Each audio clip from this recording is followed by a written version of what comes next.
మహారాష్ట్ర ఎన్నికల్లో కాంగ్రెస్ ఓటమిపై తెలంగాణ ప్రభావం ఉందా? ఇక్కడి కాంగ్రెస్ పాలన వైఫల్యాలను చూసిన మహాప్రజలు అసలు కాంగ్రెస్ని తిరస్కరించారా? గ్యారంటీలు వారంటీల గారడిని జనం నమ్మలేదా? అందుకు సీఎంతో పాటు మంత్రివర్గం మొత్తాన్ని అక్కడ మోహరించిన ఫలితం రాలేదా? ఈ ప్రశ్నలకు రాజకీయ విశ్లేషకుల్లో అవుననే సమాధానాలు వ్యక్తమవుతున్నాయి.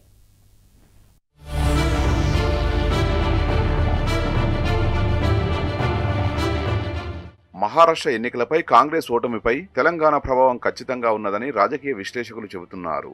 మహారాష్ట్రలో మెజారిటీ నియోజకవర్గాలు తెలుగువారి ప్రభావం ఉన్నవే. తెలంగాణతో సరిహద్దులను పంచుకోవడంతో పాటు కుటుంబ బంధుత్వాలు, వ్యాపార సంబంధాలు కలిగిన నియోజకవర్గాలు ఎన్నో ఉన్నాయి. అందుకే ఏడాదిలో ఇక్కడి కాంగ్రెస్ ప్రభుత్వ పాలనా వైఫల్యాలు అక్కడ ప్రభావం చూపాయని విశ్లేషకులు తేల్చి చెబుతున్నారు.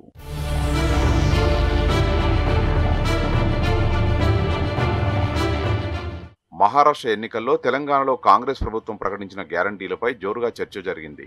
కాంగ్రెస్ జాతీయ నేతలు తెలంగాణ 6 గ్యారంటీలపై ప్రజలకు ఏకరువు పెట్టారు.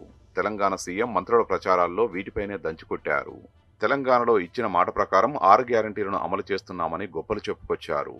ఎగ్గొట్టిన హామీలపై మాట్లాడకుండా అరకొరగా అమలు చేసిన హామీలనే చెప్పుకోసాగారు. రుణమాఫీ పూర్తి చేశామని, 500కే గ్యాస్ సిలిండర్ ఇస్తున్నామని, ఉచిత విద్యుత్తు అమలు చేస్తున్నామని ఇలా పలు రకాల గ్యారంటీలపై ప్రచార సభల్లో వివరించారు. ఈ గ్యారంటీల గారడిని మహారాష్ట్ర ప్రజలు నమ్మనేలేదు. తెలంగాణ సరిహద్దులు, బంధుత్వాలు, తెలుగు ప్రజలు సెటిల్ అయిన ప్రాంతాల్లో తెలంగాణలో గ్యారంటీలు సక్రమంగా అమలు చేయని విషయం తెలిసిపోయింది. అంతేకాకుండా అధికారంలోకి వచ్చాక ఇచ్చిన హామీలపై కోతలు పెట్టిన విషయమూ తెలిసింది. అరకొరగా గ్యారంటీల అమలు, పాత పథకాల రద్దు అంశాలు తెలుసుకున్నారు. తెలంగాణలో కాంగ్రెస్ ప్రభుత్వం పూర్తిగా విఫలమైందనే చర్చ ప్రజల్లో జోరుగా జరిగింది.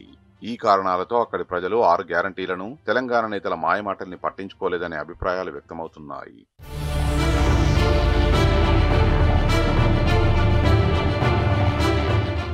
మహారాష్ట్ర ఎన్నికల్లో తెలంగాణ సీఎం రేవంత్ రెడ్డితో పాటు మంత్రులంతా అట్రఫ్లాప్ అయ్యారనే అంచనాకు విశ్లేషకులు వచ్చారు. ఈ ఎన్నికల్లో ప్రచారం కోసం తెలంగాణ మంత్రివర్గం మొత్తం మహారాష్ట్రలో మకాం వేసింది. సీఎం రేవంత్ రెడ్డిని స్టార్ క్యాంపెయినర్ గా నియమించగా, మంత్రి ఉత్తమ్ కుమార్ రెడ్డిని మరట్వాడ రీజియన్ సీనియర్ అబ్జర్వర్ గా నియమించింది. మరో మంత్రి సీతక్కను సీనియర్ అబ్జర్వర్ గాను నియమించింది.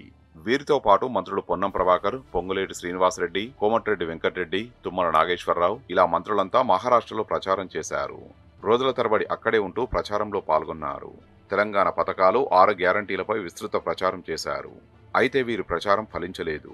అసలు తెలంగాణ సీఎంతో పాటు మంత్రుల ప్రచారం కాంగ్రెస్ కూటమికి లాభం కంటే నష్టమే ఎక్కువ చేసిందనే అభిప్రాయాలు వ్యక్తమవుతున్నాయి.